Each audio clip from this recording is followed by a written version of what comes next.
நாசரேத் நதி. காத்திருத்தல். காத்திருத்தல் என்பது யாருக்கும் பிடிக்காத ஒன்று. எட்டிக்காயை போல கசப்பானது.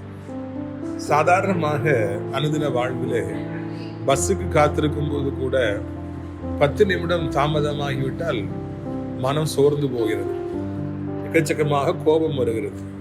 இதை போலவே எல்லாவற்றிலும் தாமதம் ஏற்படுகிற பொழுது மனம் அதிகமாக வேதனைப்படுகிறது. உண்மை என்னவென்றால், இந்த உலகத்தில் வாழும் அத்தனை மனிதர்களும் ஏதோ ஒரு காரியத்திற்காக நிச்சயமாக காத்திருந்தே ஆக வேண்டும் என்கிற சூழ்நிலை வந்தே தீரும். அதுவும் ஆவிக்குரிய பிள்ளைகள் என்றாலே காத்திருத்தல் அதிகமாக இருக்கும், கேட்கவே வேண்டாம். அப்படிப்பட்ட சோதிக்கப்படும் நேரத்தில் நீங்கள் காத்திருத்தலை எப்படி எடுக்கிறீர்கள் என்பதுதான் இந்த நாளிலே இறைவன் பரத்திலிருந்து உற்று நோக்கி ஆர்வமாக பார்க்கின்ற காரியம். பொதுவாகவே அப்படிப்பட்ட நேரத்தில் ஜென்ம சுபாவம் மனுஷனிடத்திலிருந்து வெளிப்படுகிறது, கோபம் தலைக்கேறுகிறது.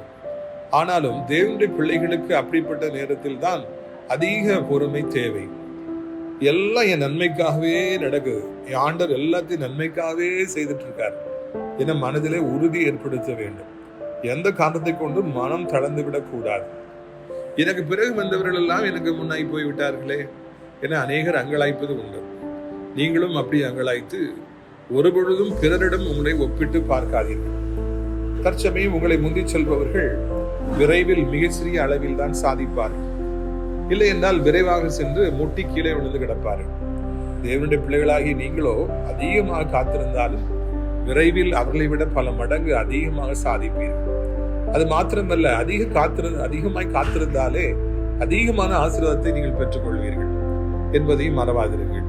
காத்திருந்து பெற்றுக்கொள்ளும் எதுவும் என்றென்றைக்கும் நிலைத்திருக்கும். அன்னாளின் சக்களத்திக்கோ வருடந்தோறும் தவறாமல் குழந்தைகள் பிறந்தனர். தேவனுடைய பிள்ளையாகிய அன்னாளுக்கோ பல வருடங்களாக குழந்தை இல்லை. பிரச்சனை அத்தோடு முடியவும் இல்லை. சக்களத்தி நாள்தோறும் தன் கொடூரமான வார்த்தைகளினால் அன்னாளை நிந்தித்தாள், பரியாசம் செய்தாள், கண்ணீர் விட வைத்தாள், வாழ்க்கையை கசப்பாக்கினார். ஒவ்வொரு நாளும் அன்னாள் வாழ்க்கை நரகத்தை போல நகர்ந்து போனது. மிக வேதனையாக இருந்தது. ஆனாலும் ஒரு நாள் வந்த பொழுது அந்த காத்திருத்தல் முற்று பெற்றது. இஸ்ரவேலின் முதல் 2 ராஜாக்களை அபிஷேகம் செய்து தேர்ந்தெடுத்த மொத்த இஸ்ரவேலும் கனம் செய்த தன்னிகரற்ற தீர்க்கதரிசியான சாமுவேலை ஆண்டவர் அன்னாளுக்கு குழந்தையை கொடுத்தார். சக்கரத்தின் பிள்ளைகளுக்கோ வரலாற்றிலே இடமே இல்லை. சிந்தனைக்கு நீதிமொழிகள் 13:12. நெடுங்காலமாய் காத்திருத்தல் இருதயத்தை இழைக்க பண்ணும், விரும்பினது வரும்பொழுதோ ஜீவவிருட்சம் போல இருக்கும். கர்த்தர் இந்த நாளை உங்களுக்கு ஆசீர்வாதமாக மாற்றி கொடுப்பாராக. ஆமென்.